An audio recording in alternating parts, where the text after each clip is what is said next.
Yes, thank you so much for taking my question here. Madam Vice President, a quick follow-up to my colleague's question. I understand what the focus is now, but given that the reality is that there are thousands of allies as well as American citizens that are still stuck in limbo, are you satisfied with the operational steps that were taken in this decision? Not the decision itself, but the operational steps that were taken. Does it meet your standard? Secondly, China is already trying to use the situation in Afghanistan to drive a wedge between the U.S. and its allies, telling those in the South China Sea region that the U.S. cannot be counted on as a reliable long-term partner. Are you at all concerned the damage has already been done to U.S. credibility worldwide? And how does the U.S. and specifically the administration repair it? And then for Prime Minister Lee, your country's travel restrictions are a major strain on American businesses worldwide. Since Singapore has said that it wants to expand quarantine-free travel, what are the specific conditions it would take to get a quarantine-free arrangement in the U.S. and high vaccination countries like it? Thank you. So I'll repeat what I said, which is that there's no question there will be and should be a robust analysis of what has happened. But right now, there is no question that our focus has to be on evacuating American citizens, Afghans who worked with us, and vulnerable Afghans, including women and children. That has to be our primary focus and where we are placing our attention on the issue of Afghanistan.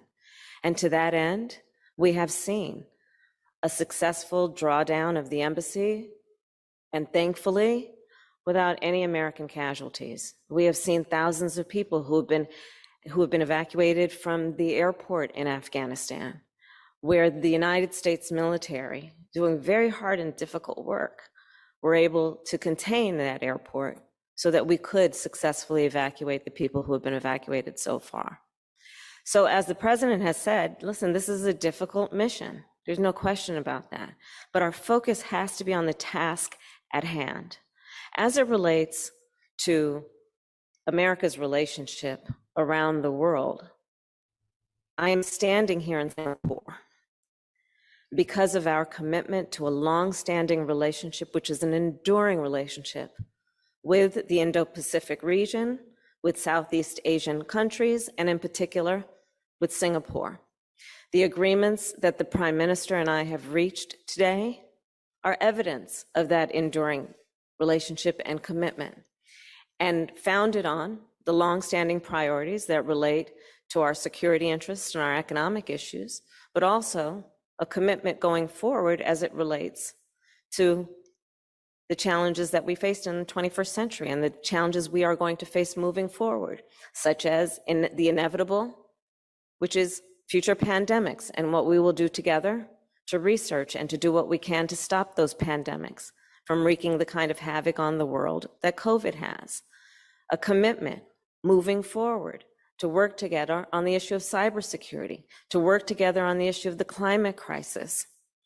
All of these agreements are evidence of America's strength and enduring relationships around the globe, and in particular, our knowledge that as we move forward and think about where we go in the 21st century, Southeast Asia and the Indo-Pacific will in large part, I believe, dictate the future of our world. And America's commitment then and partnerships with the country in this region and the countries in this region are about where we are going and also founded on the relationships that we have had in this region. Okay, on vaccines, this is something which I also discussed with the Vice President. As countries get more vaccinated, as protocols are worked out, as we get COVID infections under control, it's easier for us to open up. We have been very tight on our borders for some time because it was necessary, and we had to get our situation in Singapore secured through vaccinations and through infections control. I think we are getting there, but we are nowhere near herd immunity. And we are now able to contemplate vaccinated, safe, quarantine-free travel with conditions and tests and procedures with countries, and we are starting with 2 countries, Germany and Brunei, and we are talking about other countries as well, and it will depend on the vaccination progress in those countries. It will depend on the prevalence of COVID in those countries, the state of the pandemic, and it depends what we can work out between us so that you have confidence in pre-departure testing, pre-departure vaccination certificates, and then procedures upon arrival to be tested and, if necessary, to be quarantined if infected.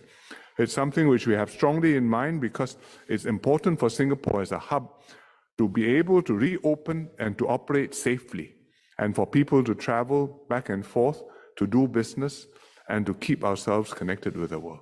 And the US is one of the countries which we will be pursuing these conversations with.